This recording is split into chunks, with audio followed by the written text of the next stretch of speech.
Alô. Boa noite, irmãos. Nós damos graças a Deus de estarmos hoje na casa do Senhor. E vamos estar iniciando o nosso culto de louvor e adoração, né, adorando o Senhor, não por aquilo que o Senhor faz, mas por aquilo que Deus é. Ele é o Senhor absoluto de todas as coisas, né, de toda a vida.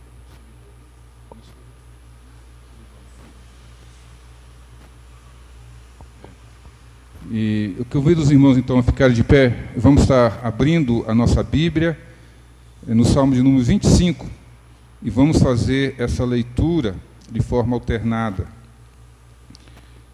Eu estarei lendo os versículos ímpares e os irmãos os versículos pares.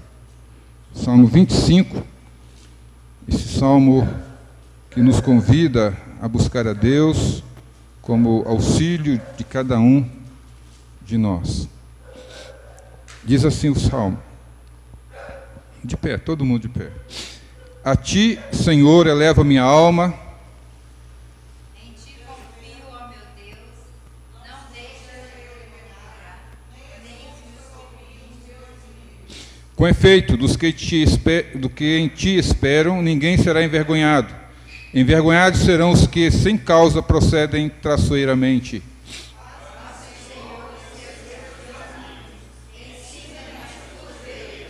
Guia-me na tua verdade e ensina-me, pois tu és o Deus da minha salvação, em quem eu espero todo dia. Lembra-te, Senhor, das tuas misericórdias e das tuas bondades que são desde a eternidade. Não te lembres dos meus pecados da mocidade, nem das minhas transgressões. Lembra-te, Senhor, segundo a tua misericórdia, por causa da tua bondade, ó Senhor.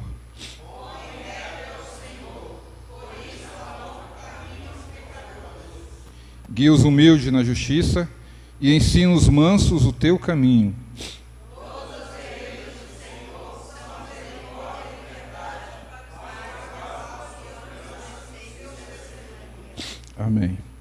Nós vamos estar louvando ao Senhor, né, nesse cântico inicial, declarando a Deus a sua fidelidade para com a sua palavra e a sua fidelidade para nos abençoar e para estar velando por nós constantemente. E eu convido os irmãos, então, a abrir os vossos hinários no hino de número 32. Meu Pai Celeste, Deus Senhor, sabem que não falharás, nunca mudaste, tu nunca faltaste, tal como eras, tu sempre serás. Tu és fiel, Senhor, tu és fiel, Senhor, e Pecados. Vou ler alguns versículos desse salmo, o Salmo 139.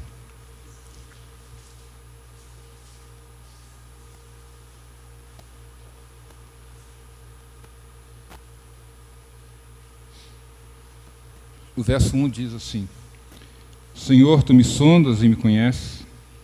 O 2, sabes quando me assento e quando me levanto, e de longe penetras os meus pensamentos. Esquadrinhas o meu andar e o meu deitar, e conhece todos os meus caminhos. Ainda a palavra não me chegou à língua, e tu, Senhor, já a conheces toda. Tu me cerca por trás e por diante, e sobre mim pões a mão. Tal conhecimento é maravilhoso demais para mim, é sobremodo elevado, não posso atingir. Para onde me ausentarei do teu espírito? Para onde fugirei da tua face? Se eu subir aos céus, lá estás. Se faço a minha cama no mais profundo abismo, lá estás também. Se tomo as asas da alvorada e me detenho nos confins dos mares, ainda lá me haverá de guiar a tua mão, e a tua destra me susterá. Se eu digo, as trevas com efeito me encobrirão, e a luz ao redor de mim se fará noite. até as próprias trevas não te serão escuras. As trevas e a luz são a mesma coisa. Pois tu formaste o meu interior e tu teceste no meu seio da minha mãe. Graças te dou, visto que por modo assombrosamente maravilhoso me formaste. As tuas obras me são admiráveis, e a minha alma o sabe muito bem. Os meus ossos não te foram encobertos, quando no oculto fui formado, e entretecido como nas profundezas da terra. Os teus olhos me viram a substância ainda informe, e no teu livro foram escritos todos os dias, todos os meus dias, e cada um deles escrito e determinado, quando nenhum deles havia ainda. Que preciosos para mim, ó Deus, são os teus pensamentos, e como é grande a soma deles. Se os contasse, excedem os grãos de areia. Contaria? Contaria, e sem jamais chegar ao fim. Tomara, ó Deus, desse cabo do perverso, apartai-vos, pois, de mim, homem de sangue. Eles se rebelam insidiosamente contra ti, e como teus inimigos falam malícia. Não aborreço eu, Senhor, os que te aborrecem, e não abomino os que contra ti se levantam. Aborrece-os com ódio consumado. Para mim são inimigos de fato. Sonda, meu Deus, e conhece o meu coração.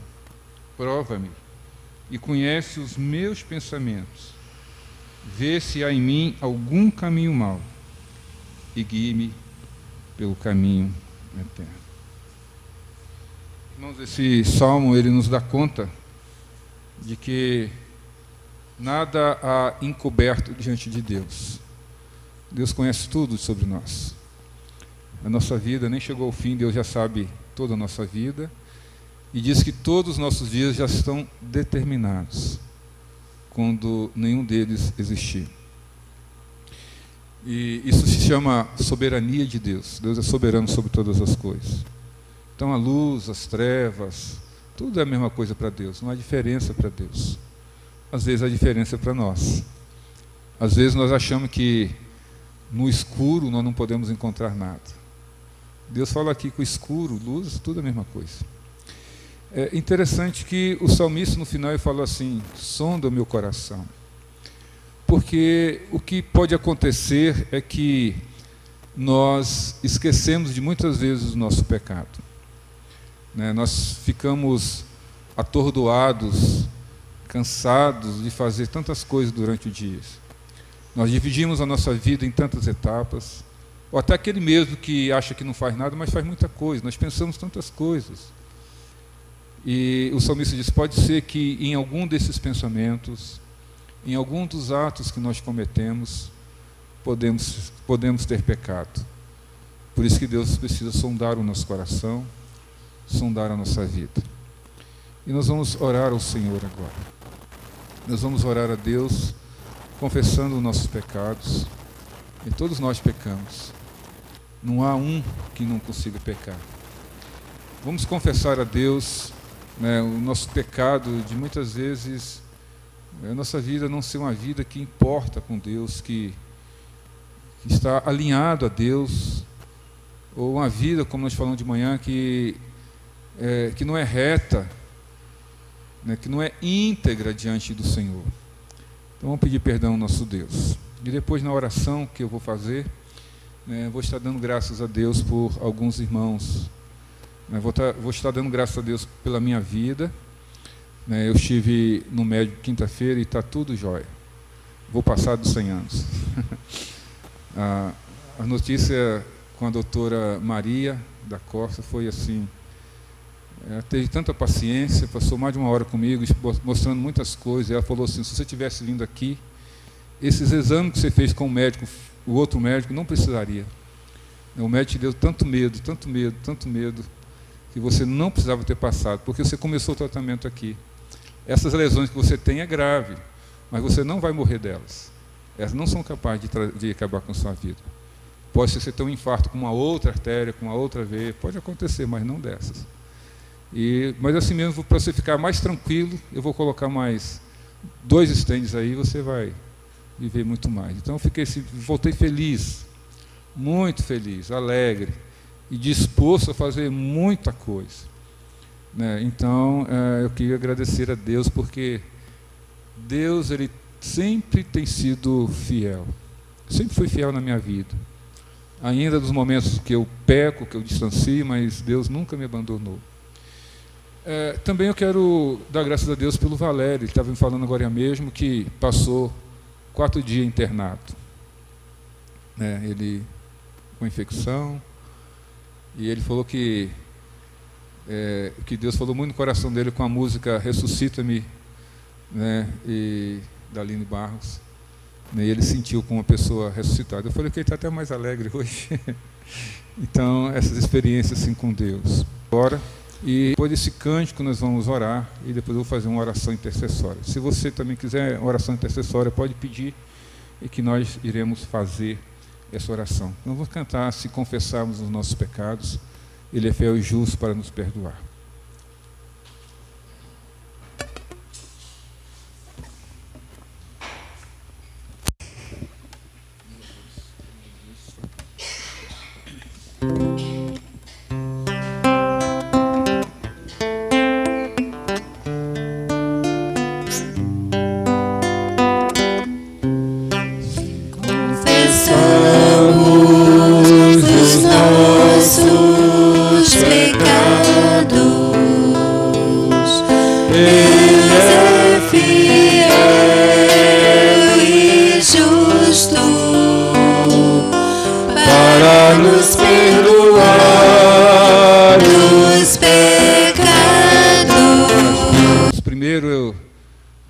Fazer é buscar o Senhor, buscar a sua justiça. Essas que são as palavras do Senhor Jesus Cristo: buscar primeiro o reino de Deus e a sua justiça, e todas as coisas vos serão acrescentadas. O Senhor Jesus, quando falou essas palavras, Ele falou para a gente não ficar preocupado ou ansiosos com as situações da própria vida. Nós somos por demais ansiosos. Nós somos ansiosos com o que nós vamos comer, o que nós vamos beber, o que nós vamos vestir. E aqui o Senhor Jesus disse: não, deixa essas coisas. Busca primeiro o Senhor, o reino dele, e essas coisas vos serão acrescentadas. Aí ele dá um exemplo, aliás, 2 exemplos. Olha os passarinhos. Não colhem, não plantam, não colhem, e não faltam nada. E depois ele fala: olha o lírio do campo. Nem Salomão, com toda a sua riqueza, se vestiu como os lírios do campo, simples e belo. Então, todas as coisas então devem estar depositadas nas mãos do Senhor, devendo estar com o Senhor.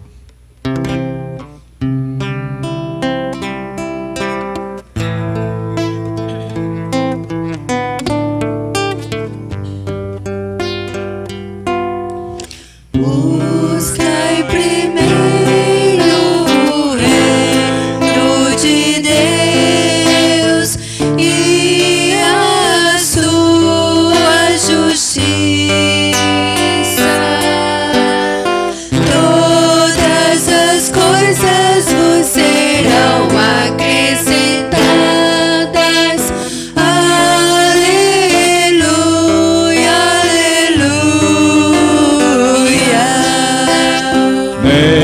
só de pão o homem viverá, mas de toda palavra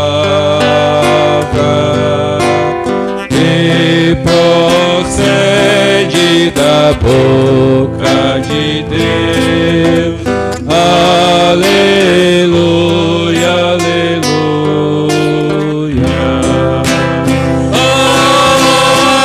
A outra música que nós vamos cantar fala sobre o nome de Jesus. O nome de Jesus é a coisa mais linda, ou algo mais lindo, o nome mais lindo que nós podemos pensar e nós podemos falar. O nome de Jesus, ele é a mesma coisa de Deus falando assim: eu amo, eu te amo. É o nome de Jesus. Ele é a expressão maior do amor de Deus para conosco. Vou estar começando, depois as mulheres vão estar entrando e cantando. de Jesus é poderoso. O nome de Jesus é sobre todos. Nome mais doce, nome mais lindo, nome sublime, é o nome de Jesus. Nome de Jesus levanta os mortos.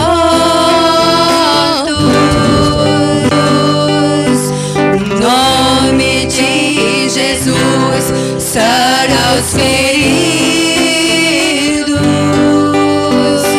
Nome mais santo, nome mais puro, nome bendito é o nome de Jesus. Nome de Jesus é poderoso. Tá? Nós vamos cantar esse cântico sentado e nós vamos dar graças a Deus, né? É um cântico muito bonito, que é cantado pela Aline Barros. Nós vamos estar louvando a Deus com essa música.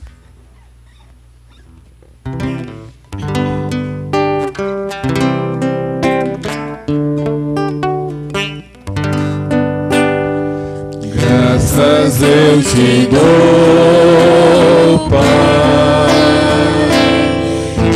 pelo preço que pagou,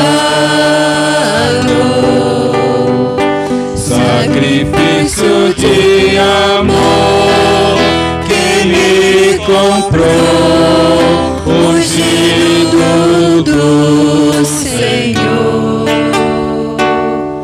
Pelos cravos em tuas mãos, graças eu te dou, ó meu Senhor. Lavou minha mente e coração, me deu perdão, restaurou minha comunhão.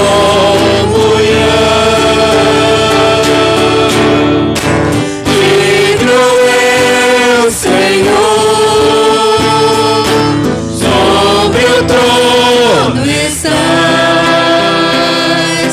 soberano Criador, vou sempre te adorar,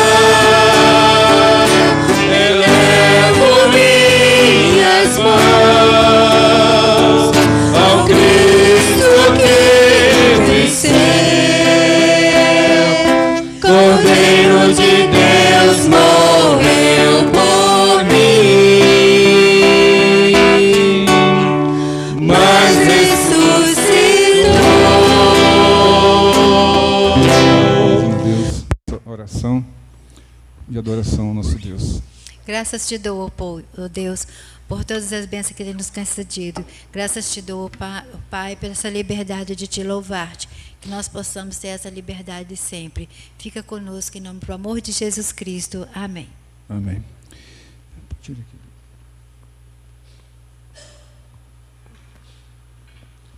Eu vou convidar aqui a Maria, Inéia, Rosimar, Madalena, vem aqui à frente.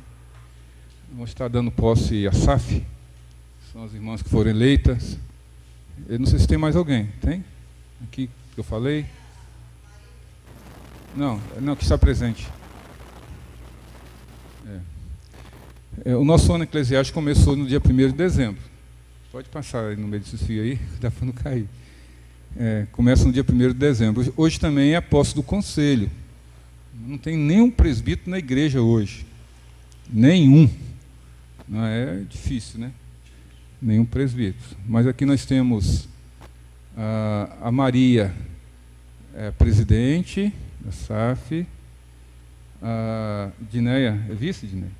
Dineia é a vice-presidente, A Madalena é secretária, segunda secretária, e a Rosimar é tesoureira, então, das mulheres. Todas as mulheres da igreja devem fazer parte do grupo dessas mulheres, que são as presidentes. Falta vocês indicar, e eu preciso isso aí para terça-feira, o conselheiro da SAF. Pode ser conselheiro ou conselheira. Quem vocês acham que deve ser? Vocês passam o nome, que nós vamos, na reunião do conselho de terça-feira, nós podemos fazer a nomeação. Então, esses irmãos aqui são que vão estar na frente das mulheres. A SAF quer dizer Sociedade Auxiliadora Feminina. Ela auxilia, né, a igreja, o pastor e todas as atividades da igreja, né, todas as atividades, não tem nenhuma exceção. E só que o nosso grupo, nós temos muitas mulheres, nós temos na nossa igreja umas 30 mulheres, e só tem 9 pessoas fazendo parte da SAF. Então nós queríamos 9, né? 9, 10 por aí. E nós queríamos que todas as mulheres pudessem fazer parte da SAF, né, desse grupo. O grupo eles têm uma oração na terça-feira, eles também têm um bazar aqui na terça-feira, tem uns cultos nos lares dos departamentos, e muitas outras atividades. Então, se você quiser fazer parte dessa sociedade, as irmãs vão se alegrar muito, será muito bem-vinda, você vai poder opinar, vai poder falar e vai poder dar a sua opinião sobre alguns projetos que você acha que as mulheres podem desenvolver na vida da igreja. O nosso conselho, nós tivemos como eleito o vice-presidente, o presbítero Zé Maria, ele está lá na congregação de Ritápolis. O secretário ficou pastor, né, e presidente ao mesmo tempo, né, os irmãos estão com dificuldade de fazer ata. Porque o Orivan, que é o secretário, agora está indo embora para o seminário, então vão ficar menos um presbítero. E também nós tivemos representante ao presbitério, o nosso irmão José Maria, e o vice, o suplente, o Ricardo, e o tesoureiro, o Rodrigo. Então, são os irmãos que foram eleitos do conselho para estar na administração da igreja esse ano. Lembramos que em março nós vamos fazer a eleição de presbítero. Nós temos 2 presbíteros vencendo um mandato, que é o Levi e que é o Ricardo. Eles podem ser reeleitos ou não. A igreja vai indicar outros nomes que poderão participar da eleição. Então, em março, nós teremos eleição de presbítero da igreja. E como o Orivan vai estar fora, então eu coloquei 2, mas talvez 3 presbíteros para compor, então, a nossa mesa aqui.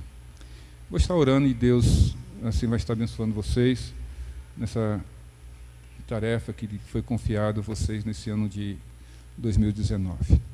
Nosso Deus, agradecemos pelas irmãs aqui escolhidas para trabalhar na frente das mulheres da igreja. Tu abençoe e que Tu possa dar a elas capacidade suficiente para arrebanhar, para instruir, para ensinar e para conduzir as mulheres aos Teus pés. Nós, em nome do Senhor Jesus Cristo, em nome do Espírito Santo e do Pai, nós a declaramos empossados nos Seus cargos, para a glória do Senhor. Amém.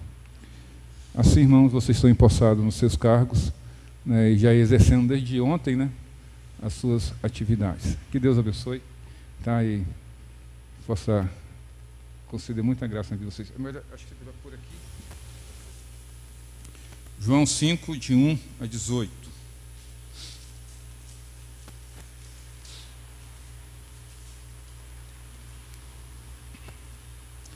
Passadas essas coisas, havia uma festa dos judeus e Jesus subiu para Jerusalém. Ora, existe ali, junto à porta das ovelhas, um tanque chamado, em hebraico, Betesda, o qual tem 5 pavilhões. Neste jazia uma multidão de enfermos, cegos, coxos, paralíticos, esperando que se movesse a água, porquanto o anjo descia em certo tempo, agitando-a, e o primeiro que entrasse no tanque, uma vez agitada a água, sarava de qualquer doença que tivesse. Estava ali um homem enfermo, havia 38 anos. Jesus, vendo-o deitado e sabendo que estava assim há muito tempo, perguntou-lhe: queres ser curado? Respondeu-lhe o enfermo: Senhor, não tenho ninguém que me ponha no tanque quando a água é agitada, pois enquanto eu vou, desce outro antes de mim. Então lhe disse Jesus: levanta-te, toma o teu leito e anda. Imediatamente o homem se viu curado, e tomando o leito, pôs-se a andar, e aquele dia era sábado. Por isso disseram os judeus aos que fora curado: hoje é sábado e não te é lícito carregar o leito. Ao que ele respondeu: o mesmo que me curou me disse: toma o teu leito e anda. Perguntaram-lhe eles: quem é o homem que te disse: toma o teu leito e anda? Mas o que fora curado não sabia quem era, porque Jesus se havia retirado por haver muita gente naquele lugar. Mais tarde, Jesus o encontrou no templo e lhe disse: olha, já que estás curado, não peques mais, para que não te suceda coisa pior. O homem retirou-se e disse aos judeus que fora Jesus quem o havia curado. E os judeus perseguiam Jesus porque fazia essas coisas no sábado. Mas ele lhes disse: meu pai trabalha até agora e eu trabalho também. Por isso, pois, os judeus ainda mais procuravam matá-lo, porquanto não somente violava o sábado, mas também dizia que Deus era seu próprio Pai, fazendo-se igual a Deus. Amém? Nosso Deus, nós te agradecemos pela leitura do texto. Nos ajude a entendê-lo, em nome de Jesus. Amém. Esse texto que nós lemos nessa noite trata de mais um dos milagres do Senhor Jesus Cristo. E, nesse caso, é a cura de um homem paralítico. Como diz o texto, havia 38 anos que esse homem era paralítico. E o texto, ele é um antecedente, ou uma consequente de um outro milagre que havia acontecido, que vocês podem observar no capítulo anterior, né, a cura de um oficial do rei, que vai iniciar lá no versículo 46 do capítulo 4, vai até o versículo 54 desse capítulo. E logo em seguida, ele finaliza esse milagre que Jesus fizera, pois o desejo de Jesus era visitar a Galileia, né? E esse milagre havia sido feito ali em Jerusalém. O que nós podemos notar aqui nesse texto que foi lido, que ao observar os acontecimentos narrados no decorrer do texto, nós percebemos com certa ênfase o tratado acerca da quebra da obediência do dia de sábado, né? Porque gira em torno dessa questão. E tal fato dessa quebra, ele é concluído lá no versículo 18 desse texto, ou seja, com a citação de que os judeus, eles intentavam matar o Senhor Jesus Cristo por violar a lei e por fazer-se igual a Deus. E este, portanto, é o final do texto, pois se segue a isso uma nova abordagem através de Jesus Cristo, onde ele passa a explicar a sua missão, né, a partir do verso 19 desse primeiro texto.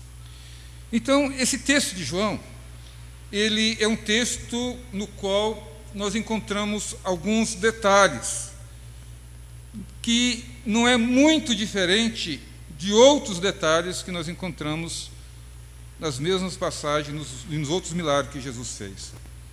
A Bíblia ela fala nesse texto de uma multidão à procura de um milagre. E esse milagre acontecia no tanque de Betesda. E todos que estavam naquele lugar tinham o objetivo de alcançar uma solução para o seu problema, indistintamente. Então, o texto diz que multidões iam para aquele lugar, que multidões, eles se dirigiam ali a Betesda, aquele tanque, né, na ânsia ou no desejo de resolver alguma situação que estava em relação à vida deles. Havia um problema, né, e eles queriam resolver esse problema. E o que nós podemos observar aqui é que no tanque de Siloé não havia uma fila, não havia nenhum tipo de organização com relação à chegada.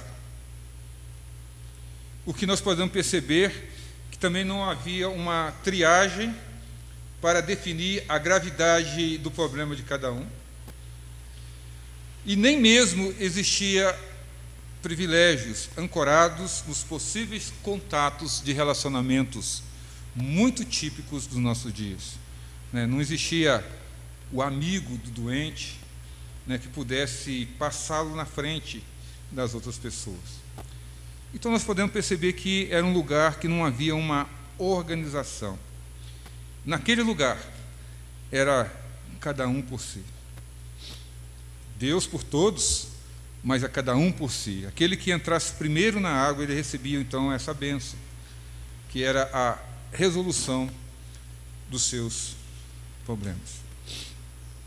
O pastor Jeremias Pereira, falando sobre esse texto, ele nos disse que, ao compararmos o que acontecia aqui no tanque de Betesda com os dias de hoje, com o nosso sistema de saúde, nós ficamos aliviados, porque no nosso sistema de saúde nós temos um médico, ou mesmo podemos contar com o SUS, apesar do fato de que no tanque de Siloé, no tanque de Betesda, quanto ao SUS, são muito parecidos, quando o assunto é a agilidade do atendimento. Isso significa que tudo pode ser muito pior do que nós imaginamos.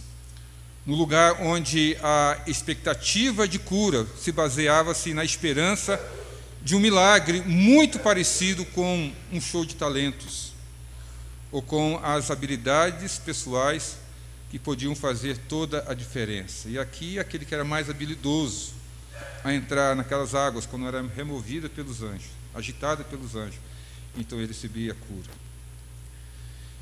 Por outro lado, irmão, nós podemos perceber que todo o fracasso do processo terapêutico no tanque de Betesda, ele teve a sua raiz através dos comportamentos egoístas dos homens que disputavam pela força o remédio para as suas próprias dores.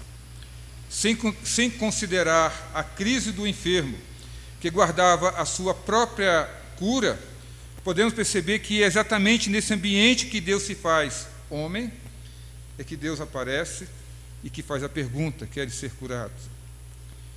Você e eu sofremos das nossas próprias paralisias.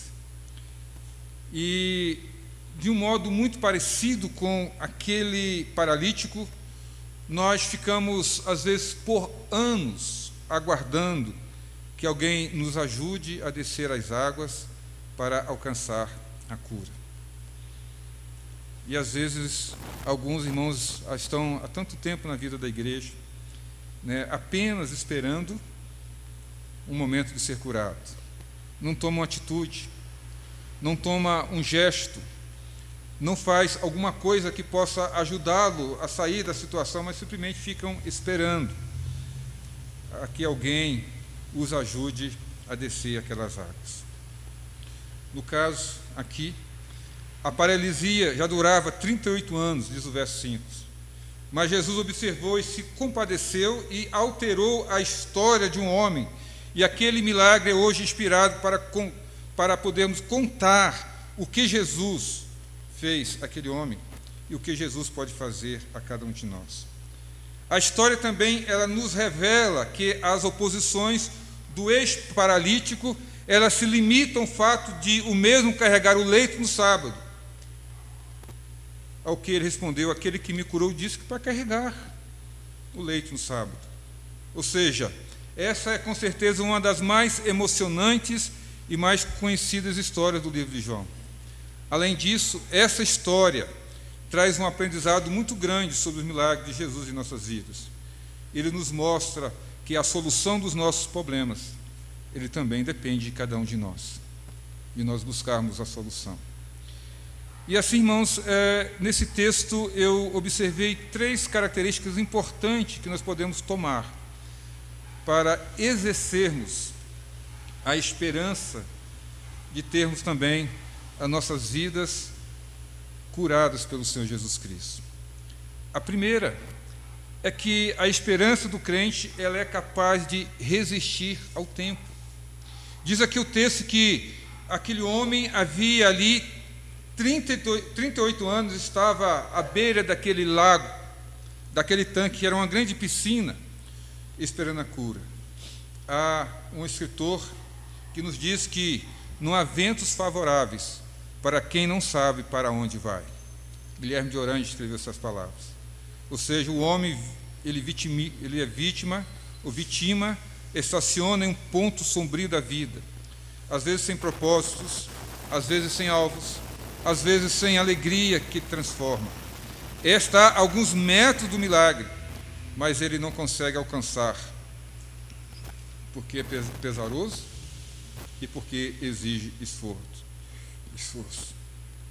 E o que Jesus então fala para aquele homem: levanta-te, toma a tua cama e anda. Ou diz a história que aquele homem estava enfermo havia então 38 anos. Isso quer dizer que este homem estava enfermo há mais tempo do que a vida inteira de muitos de nós aqui. Eu que já cheguei aos 60 anos e estava enfermo mais da metade da minha própria vida, ali naquele tanque de Siloé, aguardando. Isso quer dizer que este homem estava inválido durante um tempo que corresponde a muito mais do que o tempo da nossa própria vida. E muitas pessoas, à medida em que o tempo passa, tende a deixar de que suas esperanças se arrefeçam, e eles desistem. Pensam que não vale a pena continuar na expectativa. Afinal, a esperança adiada, ela faz adoecer o coração, e então é melhor se conformar com estar torto, é melhor deixar para lá, não adianta esperar, não adianta desejar, não adianta orar, e não adianta fazer nada. Há muitas pessoas que pensam assim. Há algumas pessoas que assumem a síndrome da Gabriela Cravo e Canela. Eu nasci assim, eu vou viver assim, eu vou morrer assim, nada vai mudar a minha vida. Nada é capaz de fazer mudar os meus pensamentos, e se a pessoa espírita vai dizer que aquilo é um karma, mas se ela não é, ela vai dizer que não há mudança que possa favorecer a sua própria vida. Irmãos, quando estamos sem esperança, é assim mesmo na nossa própria vida. Às vezes Deus está ali, bem na nossa frente, falando conosco, mas nós não conseguimos ouvir a voz de Deus. Nós não conseguimos enxergar Deus, nossos olhos ficam embaraçados, o nosso coração fica endurecido, e mesmo que nos contém que a palavra de Deus é verdade, que a bênção vai acontecer, nós não acreditamos nisso. E é por isso então que nós precisamos de esperança, e a esperança ela não pode estar condicionada com o tempo. Às vezes os nossos dias passam, os anos aumentam, e quando a esperança vem, irmãos, a gente esquece o que ficou para trás, a gente não lembra. É a mesma coisa da dor. Você consegue lembrar da dor que você teve? Você não lembra. Você sabe que teve dor, mas você não lembra. Porque se você lembrar da dor, você tem que sentir ela de novo. Você não vai sentir a dor de novo. Então a dor passou. Então assim passa. E não podemos deixar que os nossos dias passem, mas não podemos deixar que a esperança ela morra em nossa vida. No nosso coração devemos crer de verdade que a esperança ela não morre. Ela é uma dízima periódica de um milagre. A esperança ela surge quando tudo diz que está falido, que está acabado. É no hiato entre aquilo que Deus prometeu e aquilo que Deus fará que surge a esperança. Nessa brecha, nesse ato que surge a esperança, e quando Deus, então, ele vem e intervém na nossa própria vida. E é por isso que os nossos olhos devemos estar firmados de que a esperança ela não morre, não pode morrer na nossa própria vida. E assim, quantas vezes nós oramos a Deus e nós esperamos uma resposta de Deus, mas às vezes nós ficamos acomodados no sofá da nossa casa e nós não saímos do lugar onde você poderia receber os milagres, o milagre de Deus. E se nós realmente desejamos alguma coisa sobrenatural de Deus, nós precisamos mesmo com todas as dificuldades, nós precisamos sair da zona de conforto para que nós possamos receber a bênção de Deus. A esperança do crente, ela não está condicionada ao tempo nosso, mas está condicionada ao tempo de Deus. E devemos lembrar que o tempo de Deus é um tempo totalmente diferente do nosso próprio tempo. Mas Deus promete que nesse período em que nós aguardamos o milagre de Deus, que nós aguardamos a bênção de Deus, de nós podermos ser agraciados com a proteção, com a segurança dele. O Salmo 91 nos fala sobre isso, né, que nada nos acontece. 1000 cai a um lado, 10.000 ao outro lado, e nada acontece conosco. Quando nós estamos esperançosos de que Deus ele é capaz de resolver toda a nossa vida. A segunda coisa que eu vejo nesse texto é que a esperança do crente é capaz de resistir às circunstâncias contrárias que acontecem na nossa própria vida. A Bíblia relata que aquele homem, ele esperou 38 anos por aquele milagre. 38. E se Jesus não tivesse chegado naquele momento, com toda certeza ele esperaria mais. Há uma coisa assim, importante que nós podemos observar naquele homem. Primeiro, que ele estava no lugar certo. Naquele dia Jesus passou ali, ele estava lá no lugar certo. E Jesus viu aquele homem e compadeceu-se dele. E Jesus sabia da história daquele homem. A segundo lugar, que ele estava também na hora certa. Porque era a hora que Jesus passava. Porque se vocês observarem, o texto diz que logo depois Jesus não estava ali, que tinha muita gente, e Jesus foi para o templo, foi para outro lugar. E lá no templo, mais tarde, que ele encontra aquele homem. E então ele estava no momento certo que Jesus passou. E a terceira coisa, que ele falou com a pessoa certa.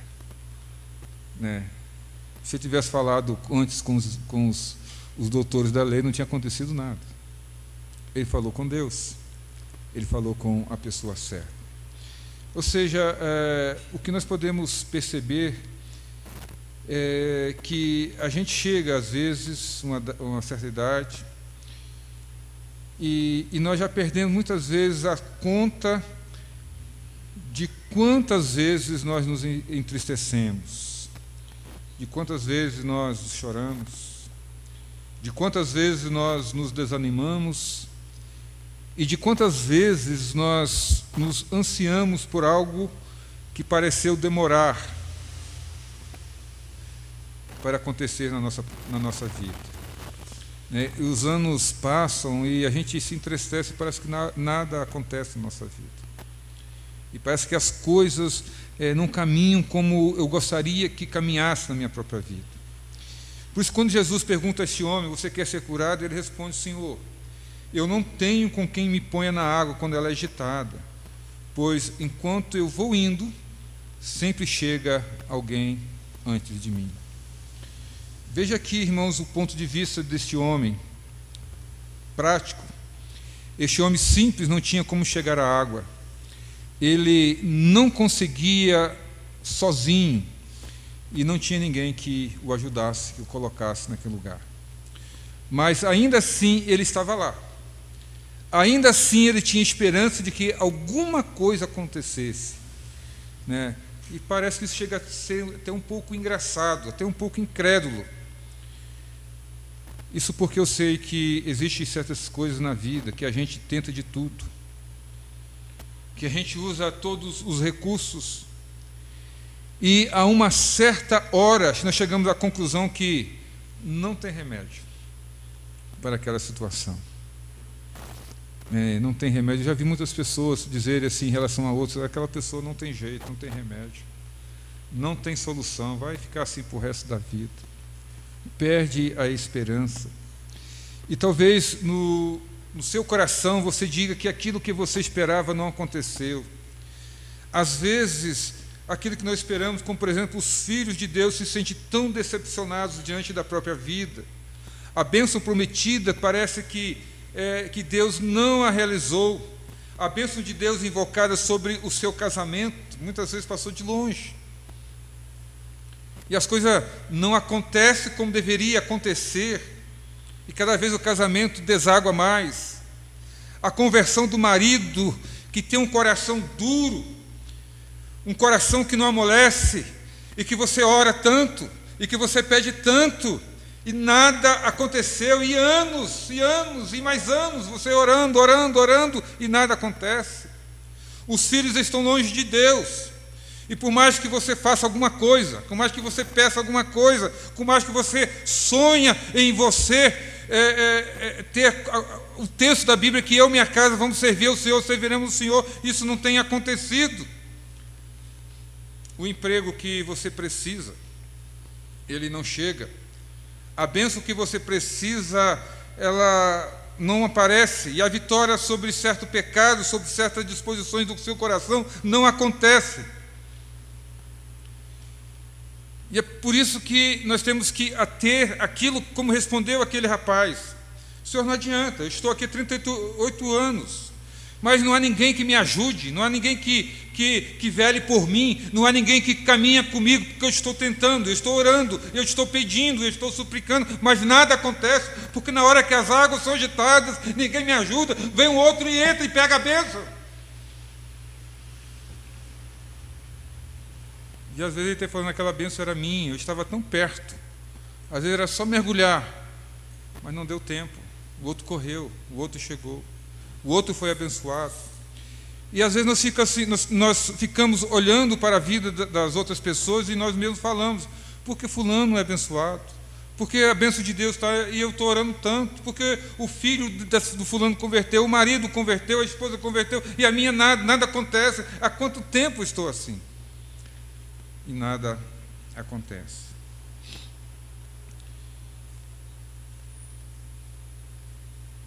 Apesar de tudo, como um enfermo que permanecia ali ao lado do tanque e esperava que algo acontecesse, você está aqui, talvez, essa noite, dizendo a mesma coisa. Você não deixa de vir à casa de Deus, você não deixa de invocar o nome do Senhor, você não deixa de cantar, você não desiste. Por quê? Por que você não desiste? É porque lá no fundo do coração, mesmo que o meio apagado, meio sofrida, doída, a esperança colocada por Deus não morre, ela resiste e ela permanece. Porque se ela morrer, e a esperança não morre, é porque Deus tem algo na mente para você, porque Deus tem pensamento de paz e não de mal para dar as bênçãos que você precisa. Mas Jesus, através dessa história, está dizendo que está na hora de você voltar, renovar a esperança e esperar com fé, pois o Senhor, no tempo certo, Ele vai agir na sua própria vida. E nós vamos continuar cantando, orando, vindo à igreja, buscando o Senhor, porque no momento certo, na hora certa, Deus vai intervir, e Deus vai mudar, e o milagre, Ele vai chegar. A terceira coisa que eu percebo aqui nesse texto, que a esperança do crente, ela se desenvolve na expectativa de Deus. Não na nossa perspectiva, ou não na nossa expectativa, mas ela se desenvolve sobre o ponto de vista de Deus, não sobre o nosso ponto de vista, não sobre os nossos dias santos, não sobre aquilo que nós estamos fazendo ou deixamos de fazer em relação a Deus, mas ela está na perspectiva de Deus, que é Deus de graça, um Deus que pode reverter o quadro, um Deus que pode curar as feridas, um Deus que pode apagar os meus erros, um Deus que pode perdoar os meus pecados. Diz aqui no verso 14 que este homem estava enfermo e ele sabia por que ele estava enfermo. Do contrário, ele não teria dito essas palavras que está aqui no verso 14. Jesus, encontrando no templo, disse: olha, que já estás curado, não peques mais, para que te não suceda coisa pior. Ou seja, aquele homem sabia que a causa da sua doença era os seus próprios pecados. Ele tinha consciência disso. E por isso que ele desejava entrar naquela água, pois ele sabia que qualquer pessoa que entrasse naquela água, seja qualquer o motivo, ela seria curada. Então, se qualquer um poderia ser curado, ele fala, eu também posso ser curado do meu pecado. Eu posso ter o meu pecado perdoado, então eu preciso de entrar naquela água. Ou seja, no seu coração, ele não perdia a perspectiva de contar com Deus, com o seu poder, com a sua graça, graça que nos perdoa. E faz sentido quando nós lemos a oração do Salmo 25, que nos concede a mais profunda consolação, aqui dos versos 3 ao verso 8 desse Salmo, que diz assim: com efeito, dos que em ti esperam, ninguém serão envergonhados. Envergonhados serão os que, sem causa, procedem traiçoeiramente. Faze-me, Senhor, conhecer os teus caminhos, ensina-me as tuas veredas, guia-me na tua verdade e ensina-me, pois tu és o Deus da minha salvação, em quem eu espero todo dia. Lembra-te, Senhor, das tuas misericórdias e das tuas bondades, que são desde a eternidade. Não te lembre dos meus pecados da mocidade, nem das minhas transgressões. Lembra-te de mim segundo a tua misericórdia, por causa da bondade, da tua bondade, ó Senhor. Bom e reto é o Senhor, por isso aponta o caminho aos pecadores. Aquele homem, ele jamais seria o mesmo após esse encontro com o Mestre. Depois, lá no versículo 15, diz que ele encontra o Senhor Jesus no templo. Ou seja, o que ele fazia no templo? Ele procurava Jesus. Agora ele tinha vida social. Agora ele tinha propósitos e queria conhecer quem o curara. Você vê que Jesus cura o homem pega a sua cama e o homem sai tão alegre que ele esquece de saber quem o curou. E quando ele é interpelado, não, diz que alguém curou, mas não sabia dizer quem era que curaram. E aonde que ele vai procurar? Senão eu vou lá no templo, lá eu vou encontrar aquele que me curou. E ele vai e encontra o seu Jesus lá no templo. E aquele homem foi e anunciou aos judeus que Jesus era o que havia curado. Ou seja, o lamentador tornara-se agora portador das boas novas. Quanta diferença! Queria que todos conhecessem o Mestre e que todos se interessassem pelo Mestre e ele começou a interessar pelas pessoas devido à sua transformação. Ele mudou. Ninguém me ajuda. Agora ele passou a olhar as questões diferentes. E é verdade que este homem ainda nem sabia quem era Jesus. E no dizer de Paulo, Jesus era ainda para ele o Deus desconhecido. Mas agora ele não conhece Jesus. A sua esperança estava num milagre de Deus, milagre que naquela altura aconteceu na pessoa de Jesus. O Deus em quem ele esperava veio em Cristo e realizou aquele milagre na sua vida, pois Deus estava em Cristo e Deus reconciliou o mundo consigo mesmo. E nesse Jesus que nós colocamos a nossa esperança, primeiro porque ele é o próprio Deus. Você vê mais adiante, ele vai dizer nos versículos 17 e 18, meu Pai trabalha até agora e eu trabalho também. E essa é uma expressão assim difícil do povo judeu ali entender, principalmente os gregos, porque o grego cria, se existe um Deus já fez tudo o que tinha a fazer e um Deus não pode trabalhar. Essa era a filosofia grega. E quando Jesus fala que Deus trabalha e que ele trabalha, ele fala assim, não pode ser Deus, que Deus não trabalha. Deus já trabalhou, ele já fez tudo. Ele já criou o mundo, já criou todas as coisas. Então Deus agora está descansando de todas as coisas. Mas Jesus fala, eu trabalho. E também porque, sendo Deus, ele nos conhece. Jesus, vendo deitado, sabendo que estava assim por muito tempo, perguntou, quer ser curado? E por fim, Deus, sendo Deus, ele apaga as nossas transgressões e nos dá um recomeço de vida para cada um de nós. Irmãos, quais são as nossas perspectivas diante de um texto desse? Primeiro, que a minha expectativa é que Deus, o Deus que se deleite na esperança, enche o seu coração de alegria e enche o seu coração de paz, na fé, para que você seja rico de esperança no poder do Espírito Santo. Que você não desista de lutar por aquilo que você considera essencial na sua vida, sem contudo deixar Deus de lado.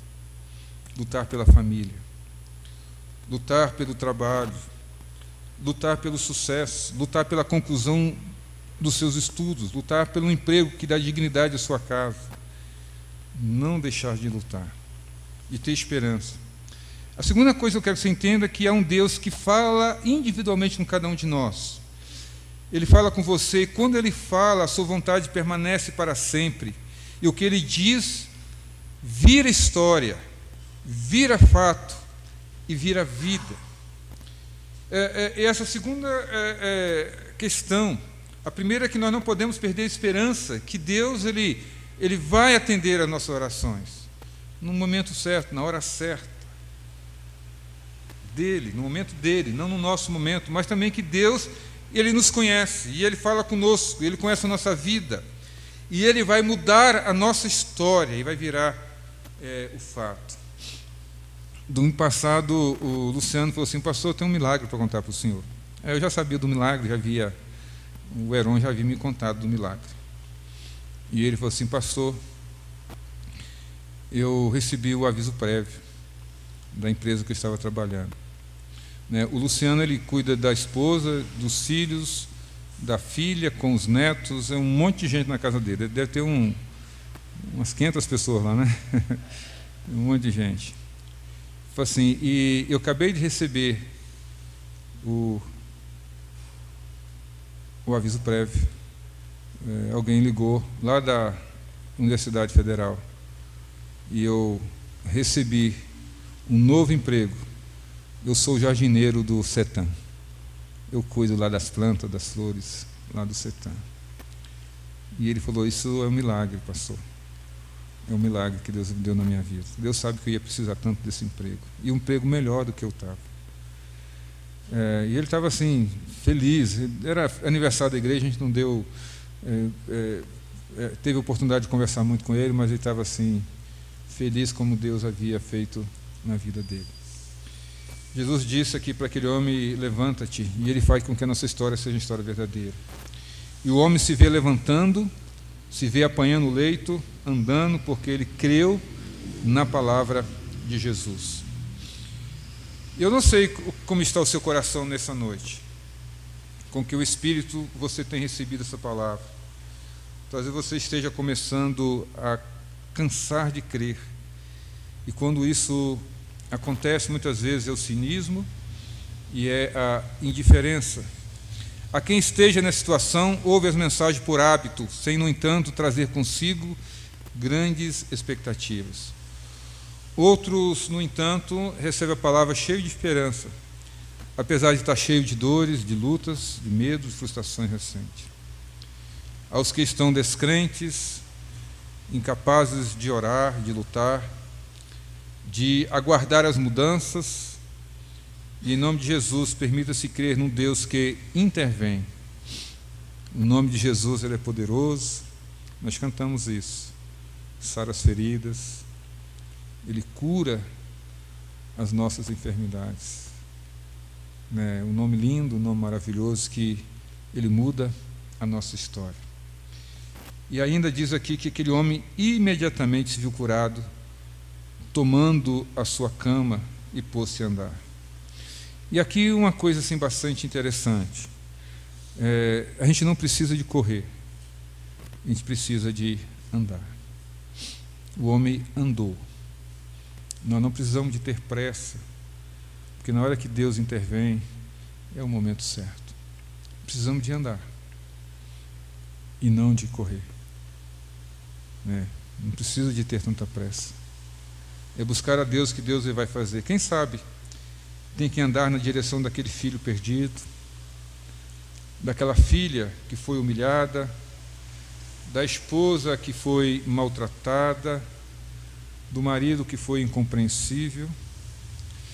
Talvez que tenhamos que andar na direção daquele sonho frustrado, ou daquele projeto de vida que não aconteceu, do casamento que ainda não chegou, do ministério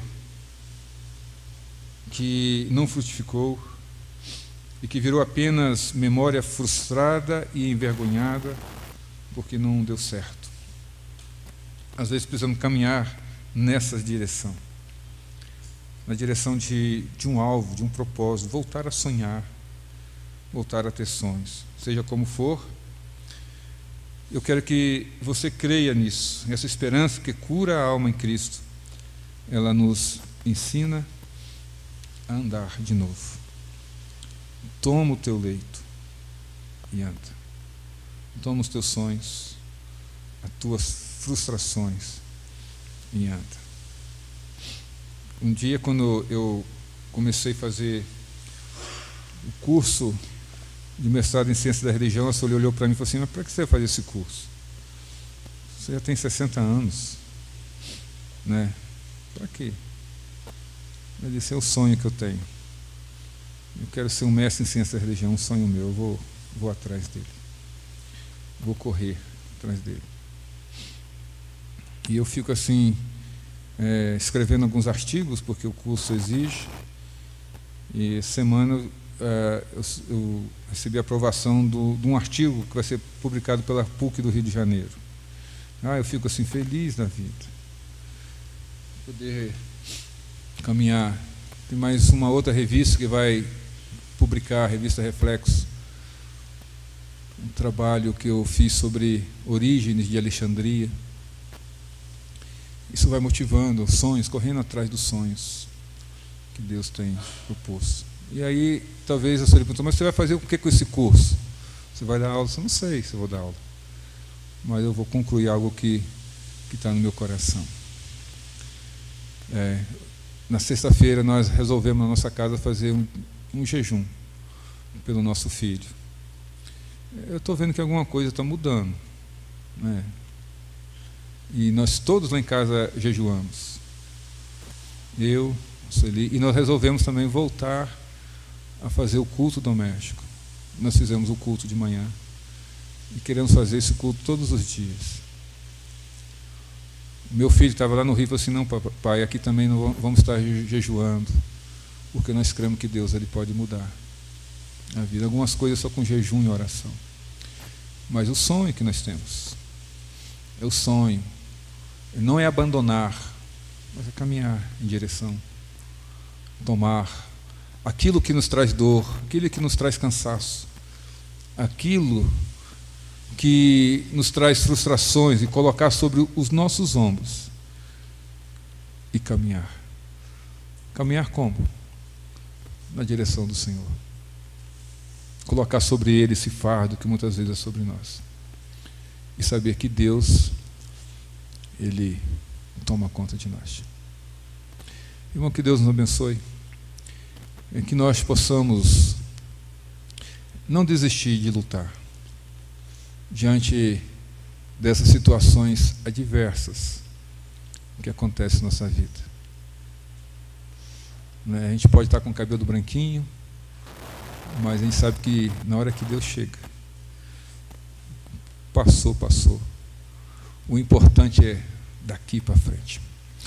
Vamos cantar de novamente. Amém. Deus abençoe cada irmão aqui que luta, que busca, que ora, que canta na intervenção tua na história deles, na minha história, na minha vida, como tu tem feito, na vida do Valério, como tu fez, na vida do Luciano, como tu tem feito, e na vida de outros irmãos aqui, que tu possa, Deus, intervir na nossa vida de maneira tão clara, tão objetiva, e que nós possamos ver a glória do Senhor na nossa vida, e ver como que tu cuida de nós, com tanto amor, com tanto carinho, com tanta bondade, nos dando uma vida longa, uma vida feliz.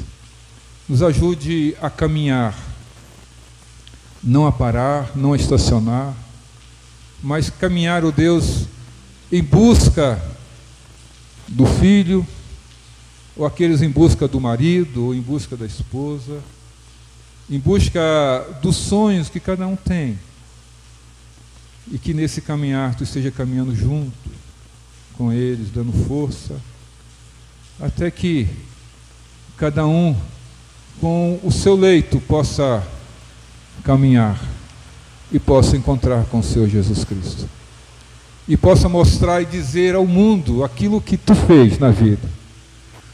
Olha o que o Senhor fez na minha vida, Olha como o Senhor mudou o meu coração. Olha como o Senhor mudou a vida da minha família, as minhas perspectivas. Ajude-nos, ó Deus. Nós oramos em nome do Senhor Jesus. E que a graça do Senhor Jesus Cristo, o amor de Deus Pai, a comunhão e a consolação do Santo Espírito esteja convosco, meus irmãos, e com todo o povo de Deus, agora e para todos sempre.